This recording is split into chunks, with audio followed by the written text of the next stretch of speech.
19 बार police case हुआ आपके ऊपर। एक गोंडा का गुंडा कैसे स्टूडेंट्स का फेवरेट बना। मैंने सुना 20 साल की उम्र में आपको घर से निकाल दिया था, एक बार आपने मास्टर को भी पीट दिया था। ये बात ठीक है कि स्कूल में आप चीटिंग करके पास होते थे? मैंने सुना आपकी माता जी आपको खूब पीटती भी थी। मदिरालय में मैंने सुना आप 6 महीने बार टेंडर का काम करते रहे। क्या टीचर से ये सब चीजें अपेक्षित होती हैं आज के समय में? तो आपके एस्पिरेशन कुछ अलग थे कि भाई मैं या तो करूंगा ठेकेदारी या करूंगा राजनीति।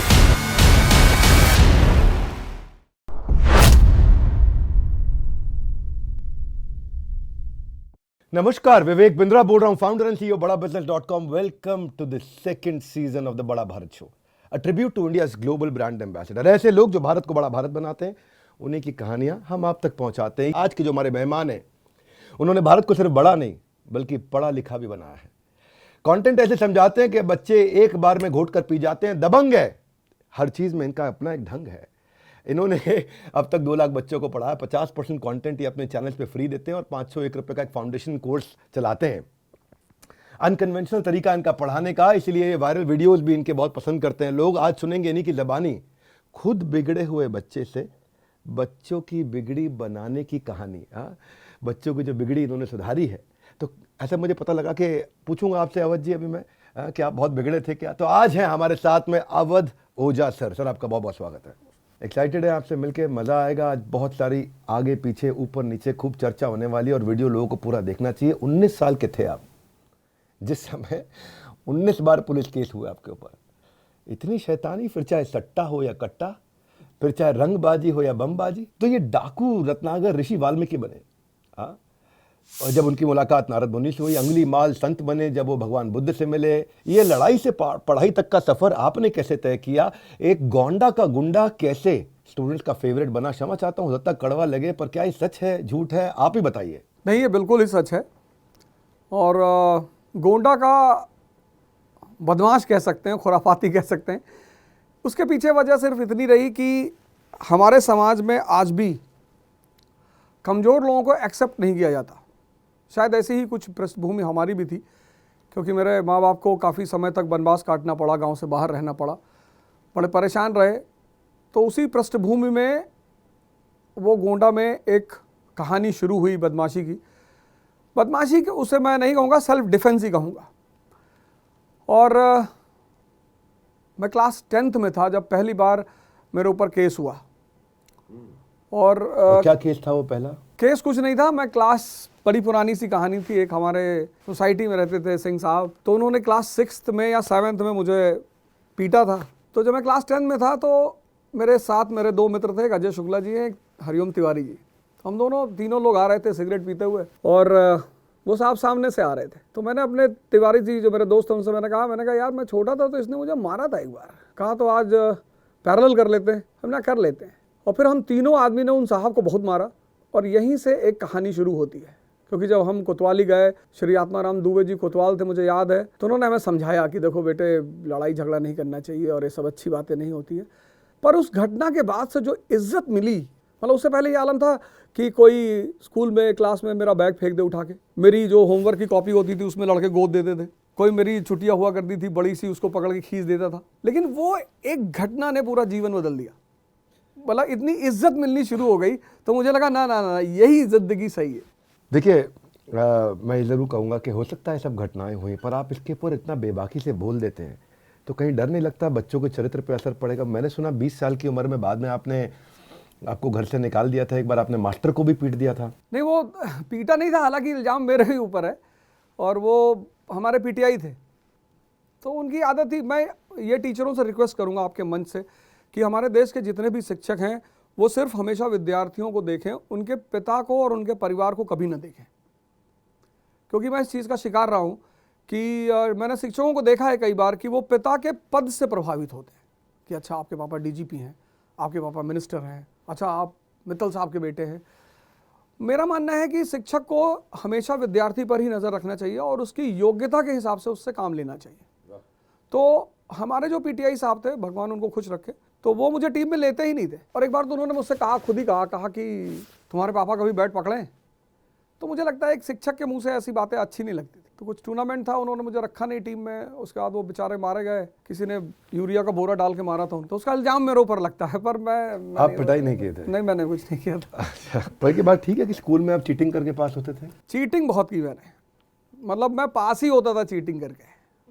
मेरा पढ़ाई से कोई नाता नहीं था और मुझे पढ़ाई अच्छी नहीं लगती थी। और मेरे पिताजी कहते थे कि देखो बेटा, पढ़ के कोई राजा नहीं हुआ है। और एग्जाम्पल इतने शानदार देते थे, अशोक का देते थे अलग, और उसका अलाउद्दीन खिलजी था, फिर अकबर का देते थे।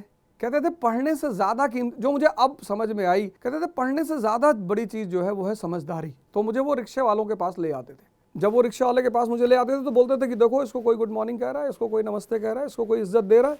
मैं कहता था नहीं। तो फिर वो अपने साहब के पास ले आते थे, मुझे पोस्ट ऑफिस में थे, तो उनके जो सुपरिंटेंडेंट थे उनके पास ले गए, 2 बार ले गए। तो बोले देखो कैसे लोग हाथ जोड़ के खड़े हैं, देखो कैसे डिसिप्लिन में खड़े हैं। तो उन्होंने पूछा दोनों आदमी में फ़र्क क्या है? मैंने कहा नहीं पता। बोले शक्ति का।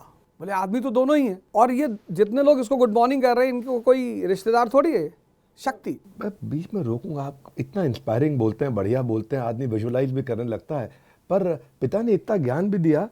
मदिरालय में मैंने सुना आप 6 महीने बार टेंडर का काम करते रहे। क्या टीचर से ये सब चीज़ें अपेक्षित होती हैं आज के समय में? क्योंकि ये बड़ा अलग लगता है आपका चरित्र देख के, इसलिए क्यूरियोसिटी जागृत होती है। नहीं, जब मेरा लास्ट अटेम्प्ट खत्म हुआ तो मेरी माताजी लॉयर हैं, तो उन्होंने मुझसे कहा कि देखो, मैंने सुना आपकी माताजी आपको खूब पीटती भी हाँ, थी। बहुत पीटा उन्होंने। तो उन्होंने मुझसे कहा कि देखो, खत्म हो गई ना तुम्हारी सारी औकात, अब हमारे बल पे जिंदा रहोगे। और बहुत वर्बली टॉर्चर किया उन्होंने। तो मैंने उनसे कहा कि देखो, ज़्यादा मत बोलो और आप हिसाब से रहो, और भगवान नहीं हो। बोली हूँ, ये कपड़ा, ये जूता, शर्ट, पैंट, अंदर जो पहने हो बनियान, वो सब मेरी है, और अगर तुम्हारे अंदर इतनी हिम्मत है तो इसको उतार दो सब और जाओ। तो वहाँ से जो मेरा जीवन शुरू हुआ, जो मैं घर से निकाला गया और बाहर निकला, और फिर जो एक दुनिया की जो असलियत है कि हमें लोग जानते हैं, हम अपने माँ बाप को इतना निगलेक्ट करते हैं, इतना, हमें लगता है कि ये तो फ्री में हमारे लिए जीते हैं।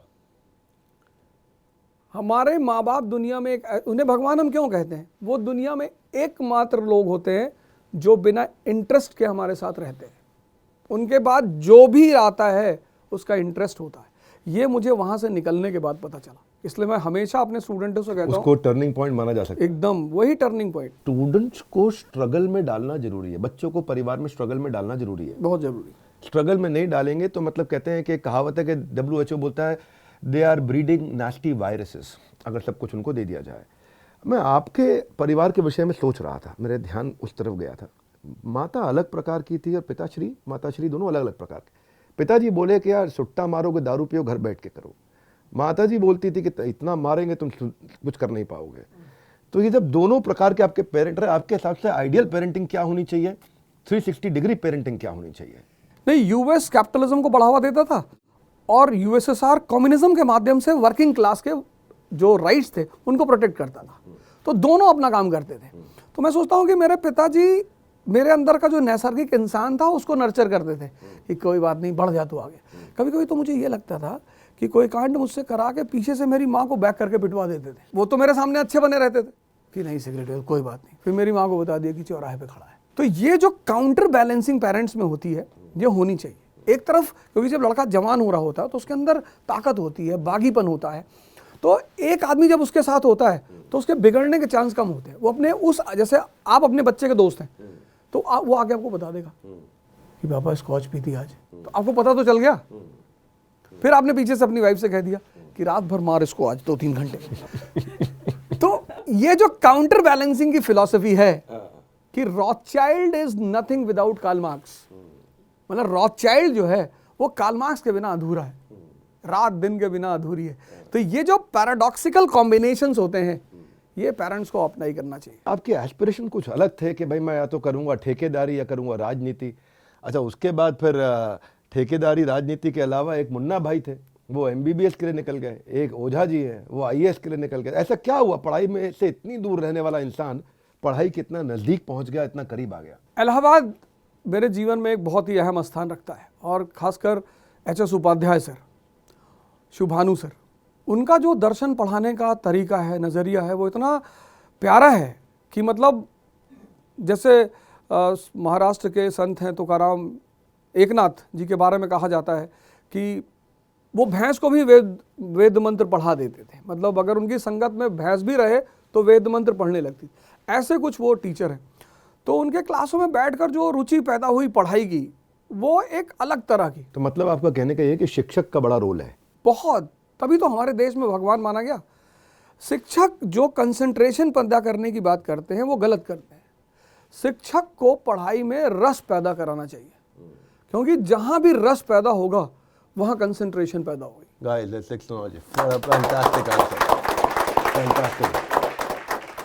देखो, एक स्टूडेंट का और मेरे मन में था ये सवाल, आपने छेड़ दिया बात, और बड़ा मैं सारांश सबको देना चाहता हूँ। ये कह रहे कंसंट्रेशन से ज़्यादा ज़रूरी है रस। रस पैदा करे, कंसंट्रेशन पीछे पीछे अपने आप आ जाएगा। स्टूडेंट का मन ऑफलाइन क्लास में, देखो, एक होता है डायरेक्ट इंटरेक्शन, क्वेश्चन आंसर होता है, डाउट क्लियरिंग होता है। पिछले कुछ सालों में कई टीचर हुए हैं जिन्होंने ऑनलाइन क्लासेस को भी मज़ेदार बना दिया है। खान सर रहे हैं, अलग सर रहे हैं, विकास दिव्य कीर्ति हैं, आप खुद हैं। आपके हिसाब से ऐसा क्या कॉमन है आप चारों में जो बाकी सब शिक्षकों से अलग है? क्या वो रस की बात है या इसके अलावा भी कुछ है? नहीं, वो रस की बात है। रस के साथ साथ ये जो 3 नाम आपने लिए हैं, मैं लगभग 2 लोगों को तो व्यक्तिगत तौर पे जानता हूँ, खान सर को जानता हूँ और देवकीर्ति सर को जानता हूँ। इन लोगों में रस के अलावा इनके लिए शिक्षा बिजनेस से ज़्यादा सेवा भावना है। और जब भी आपका व्यवसाय आपके लिए सेवा भी बन जाएगा तो उसमें एक यूनिकनेस पैदा हो जाएगी। जैसे मैं खान सर को देखता हूँ, मेरे दोस्त हैं, वो बड़ी अच्छी मेरी दोस्ती है उनसे। वो हमेशा जब भी मेरी बात होती है कहते हैं, ओझा सर मैं चाहता हूँ कि रिक्शे वाले के बच्चे आईएएस बने, बर्तन मांजने वाले के बच्चे आईएएस बने। तो वो जो कमिटमेंट लेवल है उस आदमी का, वो उस रस को और एनहेंस करवा देता है। जैसे देवकीर्ति सर हैं, तो खुद भी बड़े कॉमन बैकग्राउंड से आते हैं, और उनके जैसा शिक्षक अभी हिंदुस्तान में नहीं है। वाह, क्या बात है। नॉलेज के मामले में, इंफॉर्मेशन के मामले में, रिप्रेजेंटेशन के मामले में। और मैं कहूँ, अगर इस बात को ज़्यादा तो नहीं कहूँगा, लेकिन बहुत कुछ मैंने उनसे भी सीखा। पर फिर भी जो है ना, बच्चा आज सब टीचर वो रस नहीं पैदा कर पा रहे। आप देखो, 5 लाख बच्चा अपीयर करता है, 5 लाख का 5% मेंस में आता है, 10,000 हो गया। अब उसका 20% इंटरव्यू में पहुंचता है, 2,000 रह गया। और उसका 30-40%, 700-800 बच्चा एक्चुअली ज्वाइन करता है। सफलता असफलता में जो ये का अंतर है, ये इसका भार सहने का जिगरा सबके अंदर नहीं है। मैं देखता हूं कि लगभग 2,500 बच्चा आज हमारे देश में सुसाइड कर रहा है किसी न किसी पढ़ाई के बोझ के चलते। 28-29 का हो जाता है, उसके बाद आते आते अपने आप को बेकार समझने लगता है, फ्रस्ट्रेट हो जाता है, सपना आसमान का था और फिर गिरने के लिए इसको जमीन नहीं मिलती। ओझा सर, आपने भी 4-4 बार एग्जाम दिया, अनसक्सेसफुल अटेम्प्ट किए, बाउंस बैक करने का जज्बा आप में था, सब में नहीं होता। ऐसे स्टूडेंट, इनके लिए आप क्या कहना चाहते हैं? नहीं, सपने को और जीवन को कभी मिक्स नहीं करना चाहिए। मैं एक बहुत ही छोटा सा एग्जांपल दूंगा। शेरशाह सूरी का, जमींदार का बेटा, जमींदार का, उसका ये कहना था, उसकी स्टेटमेंट में बार बार रिपीट करता हूँ, कहता जीवन जीने के लिए है और सपना मजा लेने के लिए है। तो ये जो लाइन ऑफ डिफरेंस है, जैसे मैं बहुत लोगों को देखता हूं कि वो सपने को ही जीवन मान लेते हैं कि अगर ये नहीं मिला तो मैं मर जाऊंगा। तो जीवन आपको मिला है जीने के लिए। जीवन जीने लग गए, सपना पक्का छूट जाएगा? नहीं छूटेगा। सपना छूटेगा बेहोशी के कारण, जीवन जीने के कारण। कलाम साहब जीवन जीते थे? कलाम साहब मुझे लगता है कि सपना जीते थे। नहीं, जीवन भी जिया उन्होंने। कितना सेवा किया। शादी नहीं किया, शादी की डेट भूल गए। नहीं, शादी ना करना जीवन का हिस्सा नहीं है, मतलब जीवन का एक अहम हिस्सा है शादी, पर वो ऐसा नहीं कि जीवन ही है। स्वामी विवेकानंद ने नहीं किया, लेकिन बहुत अच्छा जीवन जिया। तो जीवन जीना एक मानव के लिए ये है कि वो अपने जीवन को एक व्यवस्थित रूप से कैसे संचालित करता है, पैदा होने से लेकर मृत्यु तक। उस जो जर्नी है उसमें जो उसका सपना है वो उसको अगर प्राप्त कर लेता है तो बहुत अच्छा है, वरना जीवन खराब नहीं होना चाहिए। क्योंकि मैंने बहुत सक्सेसफुल कई सारे आईएएस ऑफिसरों को मैंने सुसाइड करते हुए देखा है। 2013 में कोई साहब थे, बक्सर के डीएम थे, उन्होंने यहाँ गाजियाबाद में रेलवे के पटरी के नीचे सुसाइड किया था। तो मेन चीज़ है, कानपुर के कोई एसपी थे, उन्होंने जहर खा लिया था। तो अब वो तो सफल हो चुके थे। स्टूडेंट को करना ये चाहिए कि आईएएस की प्रिपरेशन में 1 साल तैयारी, 1 साल प्रैक्टिस, जो कि 90% लोग प्रैक्टिस वाले पार्ट को छोड़ देते हैं। 1 साल तैयारी और 1 साल प्रैक्टिस, 2 साल का कोर्स लेके चलना चाहिए। इन केस वो अपने अटेम्प्ट, पहले अटेम्प्ट में फेल करते हैं, तो उन्हें अपना जो ऑप्शन है दूसरा वाला, जो उन्होंने सेकंड ऑप्शन कर रखा है, उस पर ध्यान देना चाहिए। ओझा सर, आपसे एक सवाल पूछना चाहता हूं इसी विषय पे। थोड़ा आपने इंडिकेट किया इसको। इसको मैं अलग तरीके से लेता हूँ। आपके और मेरे बीच में कॉमन चीज़ है भगवत गीता। अभी हम चर्चा कर रहे थे, लोगों को नहीं मालूम, वीडियो से पहले चर्चा हो रही थी हमारी, और बातचीत कर रहे थे भगवत गीता के विषय में, यथारूप यथार्थ, खूब गीता पे चर्चा होता। आपके भी एक संत सन्यासी गुरु हैं, हमारे भी एक संत सन्यासी गुरु हैं। इनके जीवन में जब कोई ब्रह्मचारी बनता है और सन्यास की तरफ जाता है, 25, 30 और 35 साल की उम्र में मन में बहुत संशय रहता है कि कंटिन्यू करूं या गृहस्थ में जाऊं, कंटिन्यू करूं या गृहस्थ में जाऊं। आईएएस की तैयारी करने वाले का जिंदगी भी सेम रहता है। उसको लगता है ज्यादा कंटिन्यू कर गया ब्रह्मचारी आश्रम संन्यास, 35 के बाद शादी करने की इच्छा पैदा हुई तो कोई शादी करने वाला मिलेगा नहीं, काम करने वाला मिलेगा नहीं। आईएएस की तैयारी करने वाले को लगता है यार 2 अटेम्प्ट, 3 अटेम्प्ट, 4 अटेम्प्ट मेरे साथ किया, अब 1 लाख रुपए महीना में पहुंच गए और मैं कहीं वापस जाऊंगा तो 20,000 रुपए की नौकरी मिलेगी, ना आईएएस बना ना यहाँ बना, तो बीच में छोड़ के निकल जाता हूं। ये दोनों के जीवन में, चलो संत सन्यासी को छोड़ो क्योंकि आप सिविल सर्विसेज की तैयारी कराते हो, उन्हीं का उत्तर दीजिए मुझको, किस समय डिसाइड करना चाहिए कि आप छोड़ के दूसरे रास्ते निकल पड़ो? 22 साल में आदमी को पहला अटेम्प्ट देना चाहिए। जो नहीं जान पाए उनको 25 तक देना ही चाहिए, और 26 के बाद उनके पास अपना सेकंड ऑप्शन मजबूत होना चाहिए।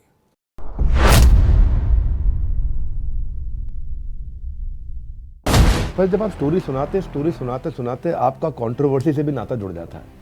हमें देखते हैं भगवान कृष्ण को आपने यादव समुदाय ने उनको खूब पीटा, उस पर चर्चा कर दी है आप। फिर हम देख रहे हैं राहुल गांधी को आप बोलते हैं इसको तो पॉलिटिक्स में रहना नहीं चाहिए, किसी काम का आदमी नहीं। टीचर को पढ़ाते वक्त क्या ये सब बोलना चाहिए? क्योंकि कंट्रोवर्सी फेवरेट चाइल्ड तो सुना था, पर कंट्रोवर्सी फेवरेट टीचर हम आज देख रहे हैं। आप लगे हैं मिर्ज़ापुर की तारीफ करने में, आप लगे हैं वासेपुर की तारीफ करने में, आप लगे हैं वायलेंस का ग्लोरिफिकेशन करने में। और कहानी जब आप मिर्ज़ापुर की सुनाएंगे तो ऐसा ना हो कि मन उस तरफ आकर्षित हो जाए, तो इसको कैसे संभाल पाते हैं फिर आप? नहीं, ऐसा तो नहीं हो जाता कि इस चित्रण को चित्रित करते वक्त पॉजिटिविटी की जगह कहीं बच्चा गलती से नेगेटिविटी की तरफ अट्रैक्ट हो जाए?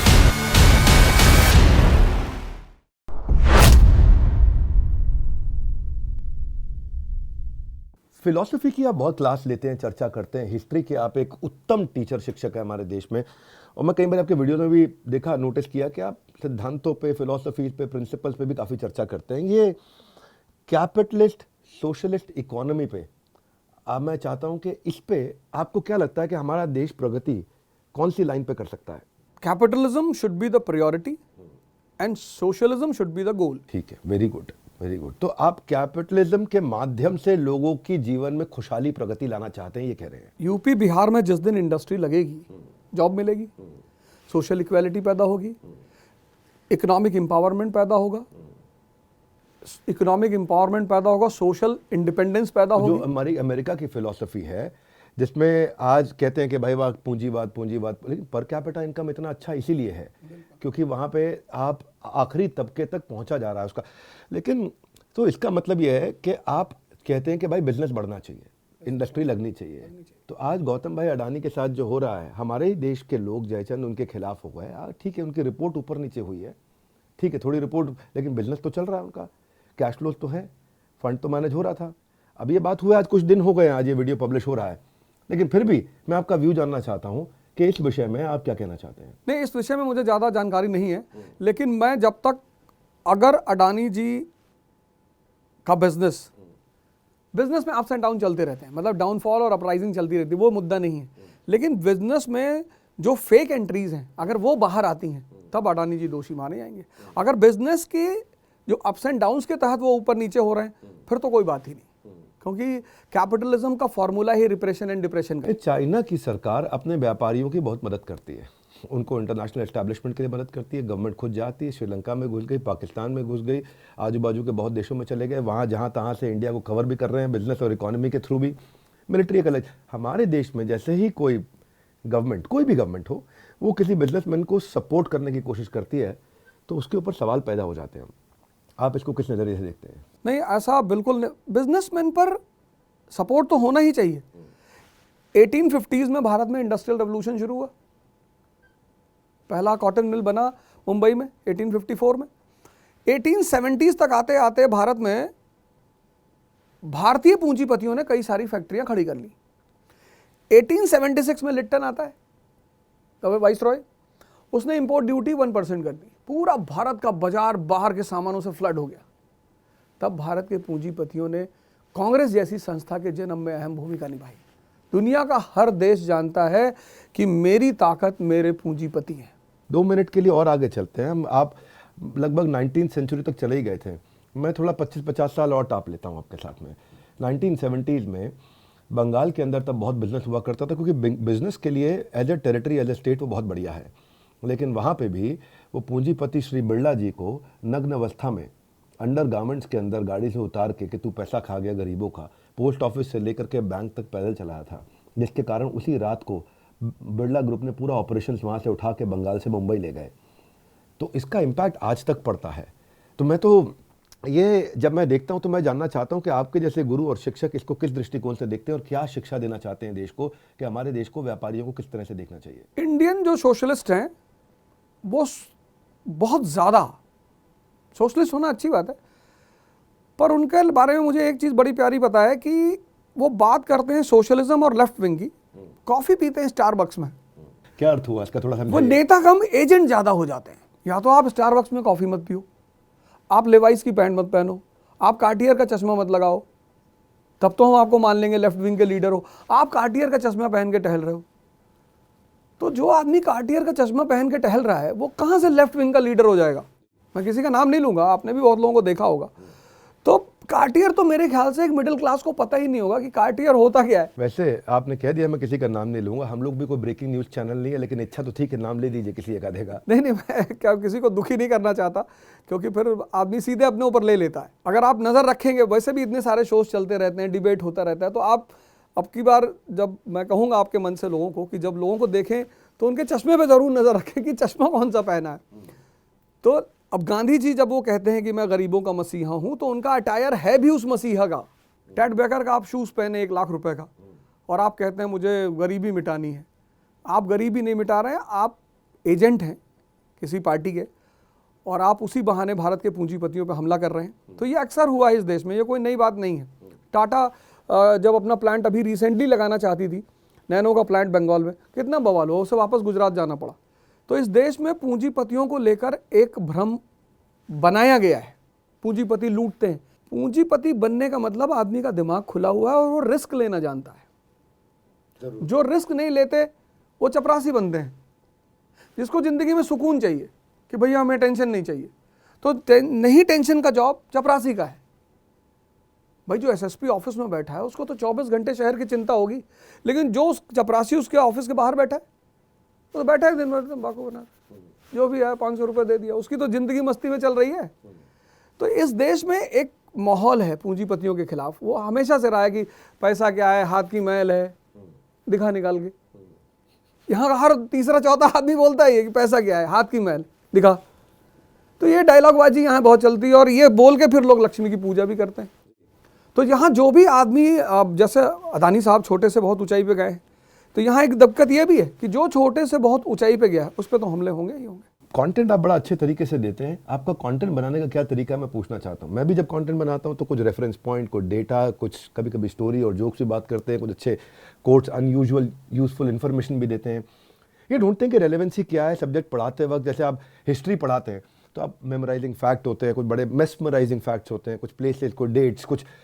लेकिन जब जो बच्चों को पढ़कर आ जाए नींद, उससे आप ऐसे पढ़ा देते हैं कि उसको भी सब याद रह जाता है। इतिहास को बिंदास बनाने का टैलेंट आपके अंदर ये कहाँ से आता है, ये मैं जानना चाहता हूँ कि आप इतिहास को बिंदास कैसे ये रस पैदा करने के अलावा थोड़ा बताइए कंटेंट कितना प्रिपेयर करके आते हैं। नहीं, इतिहास को बिंदास बनाने का जो कॉन्सेप्ट है वो मैंने सीखा है ओशो से, आचार्य रजनीश से। मैं उनके अंदर एक कला थी कि वो दर्शन को कहानी में बता देते थे। तो जब मैंने उनकी किताबें पढ़नी शुरू की तो मुझे लगा कि ये बहुत प्यारी चीज़ है कि किसी भी दर्शन को अगर स्टोरी में कन्वर्ट कर दिया जाए तो एवरेज जो लड़का वहां बैठा होगा वो स्टोरी समझ लेगा। पर जब आप स्टोरी सुनाते सुनाते आपका कंट्रोवर्सी से भी नाता जुड़ जाता है।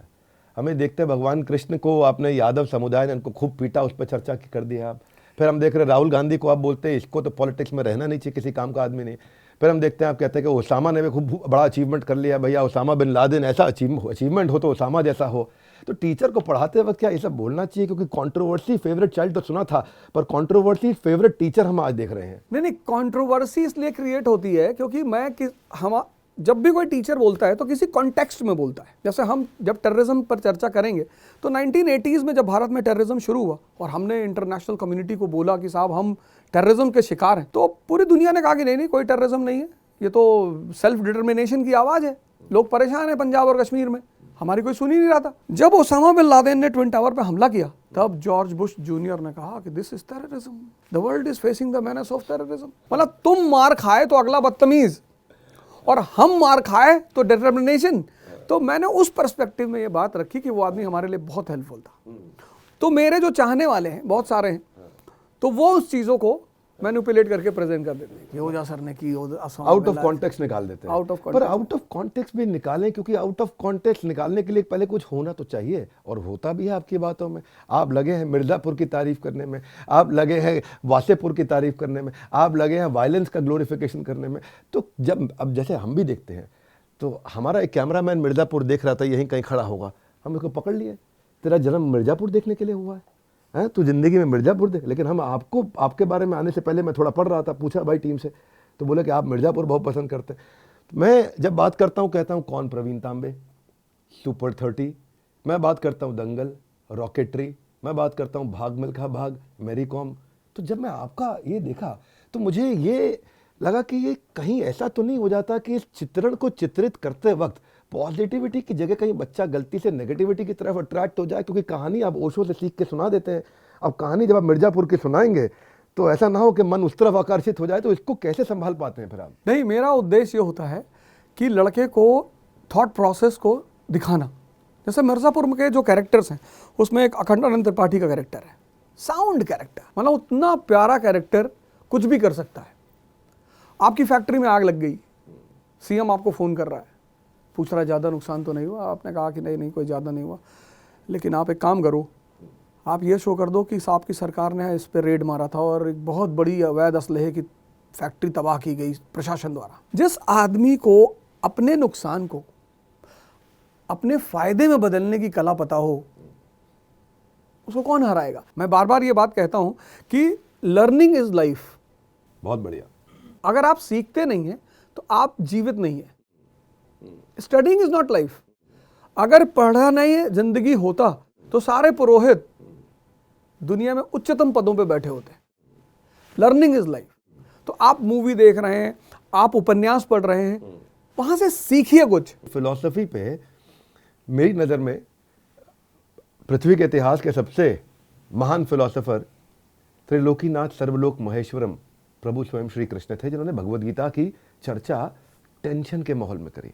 यूक्रेन रशिया के वॉर में जो टेंशन है वो क्या, कभी बम पड़ा, कभी रुका, कभी वहां लगातार चल रहा, शंख बज चुके, तीर चल रहे एक के बाद एक। भगवान कृष्ण बोल सकते थे अर्जुन क्या करना, लड़ फटाफट से, तू इस समय रात को कमरे में बात कर लियो मुझसे, अभी कह रहा युद्ध नहीं करूंगा। भगवान कृष्ण ने पूरी गीता सुना दी, वहां पर शांति बनाए रखी उधर। वो अखंडानंद त्रिपाठी बता रहे थे आपको, वो असली कैरेक्टर कृष्ण, मुझे लगा कि वो और अखंडानंद त्रिपाठी कहीं लार्जर वर्जन है। हाँ। इतना लार्जर वर्जन के भाई इस समय इतना पीस के भाई आपने क्या बताया, नेगेटिव परिस्थिति को अपने पॉजिटिव में बदल दिए। कृष्ण ने भी इतनी नेगेटिव परिस्थिति में भगवद गीता दे दी हमारे को। मैं आपसे ये प्रश्न इसलिए करने जा रहा हूँ, चर्चा इस पे इसलिए छेड़ रहा हूँ कि आप गीता पसंद करते हैं, मैंने सुना बहुत ज़्यादा, बहुत, और गीता का काफ़ी गुणगान भी करते हैं आप। ये गमछा जो है ये स्वामी अड़गड़ानंद जी का है और यथार्थ गीता उन्होंने लिखी है।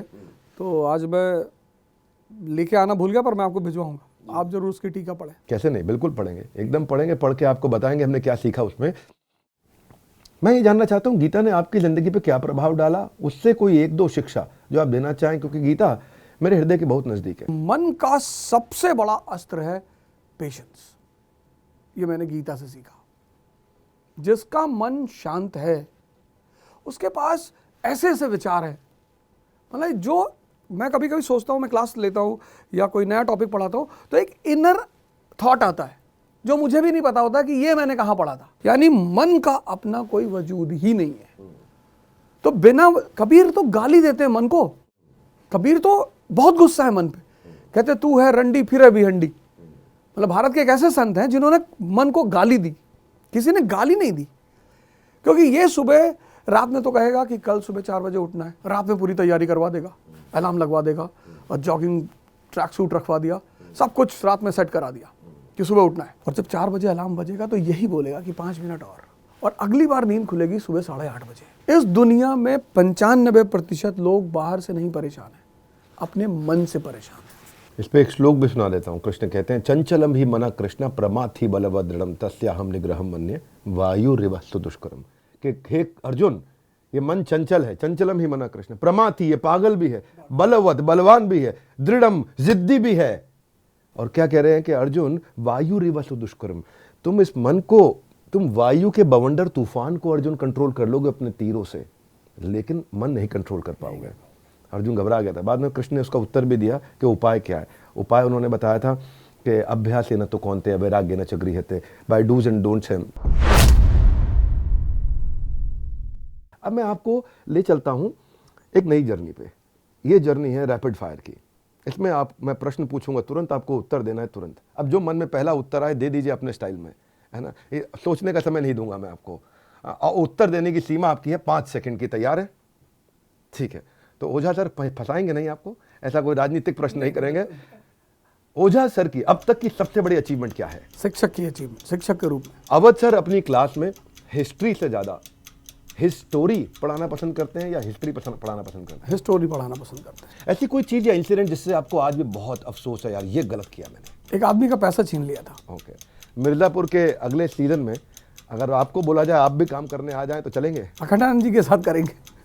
आप खुद एक दबंग रहे हैं, तो क्या आपके स्टूडेंट आपसे डरते हैं? नहीं, डरने की जरूरत ही नहीं, मैं तो शिक्षक हूँ। शिक्षक से कौन डरता? प्यार करते हैं बहुत। प्यार करते हैं। अगर आप टीचर नहीं बनते तो क्या बनते? तब मैं भी मिर्जापुर में रहता। आप पॉलिटिक्स में इंटरेस्टेड है, सबको पता है। किंग बनेंगे, किंग मेकर बनेंगे? ना तो मैं किंग मेकर बनूंगा ना किंग बनूंगा, लेकिन हाँ मैं किंग को साथ रहूंगा जो किंग्स बनेंगे, क्योंकि मैं चाहता हूँ कि ये हमारे किंग के एडवाइजर बनेंगे। एडवाइजर बनेंगे, राजपुरोहित। आपका फेवरेट कौन है, खान सर या विकास देवकीर्ति सर? मेरे फेवरेट है विकास देवकीर्ति सर, लेकिन मैं चाहता खान सर को बहुत हूँ। आपको आईएएस ऑफिसर ना बनने का कितना अफसोस है? अफसोस है, पर अब अचीवमेंट ने उसको ढक दिया है। आपके हिसाब से भारतीय इतिहास का सबसे बेहतरीन प्रधानमंत्री कौन रहा है? जवाहरलाल नेहरू। और सबसे कमजोर प्रधानमंत्री कौन रहा है? क्या आप मानते हैं कि आज अगर स्मार्टफोन नहीं होता तो किसी भी माध्यम से अवध ओझा सर इतने पॉपुलर हो पाते? नहीं हो पाते। सेक्स एजुकेशन का स्कूल करिकुलम में हिस्सा होना चाहिए कि नहीं? बिल्कुल होना चाहिए, नहीं तो ये जो दीवालों पे लिखा है निराश पुरुष मिले, इसकी संख्या बढ़ती जाएगी और देश परेशान होता जाएगा। ज़्यादातर आपके लेक्चर जो होते हैं वो स्पॉन्टेनियस होते हैं या प्लान्ड कंटेंट होता है? स्पॉन्टेनियस। स्पॉन्टेनियस। आपको सबसे मुश्किल सब्जेक्ट कौन सा लगता है? इथिक्स। आपको कोई ऐसा स्टूडेंट जिसने आपको बहुत तंग किया हो? स्टूडेंट हम ही से ज़्यादा परेशान रहते हैं। कोई ऐसा फेवरेट कोट, गोल्डन स्टेटमेंट, ऐसा मोटिवेशनल कोट जिसने आपको अपनी जिंदगी में बहुत ताकत दी? कर भला तो हो भला। एक बात जो आपने अपने फेवरेट टीचर से सीखी और आप सबको बताते हो? सेवा करनी चाहिए। आप हमेशा गमछा एक साथ में रखते हैं, तो ये आपके लिए क्या लकी गमछा है? मेरे गुरु ने मुझे दिया है, स्वामी अड़गड़ानंद जी ने, तो मैं जब भी कहीं जाता हूँ किसी प्रोग्राम वगैरह में तो मैं पहन के जाता हूँ। ओझा सर को किस बात से डर लगता है? माता जी से। ओझा सर को किस बात में सबसे ज़्यादा खुशी होती है?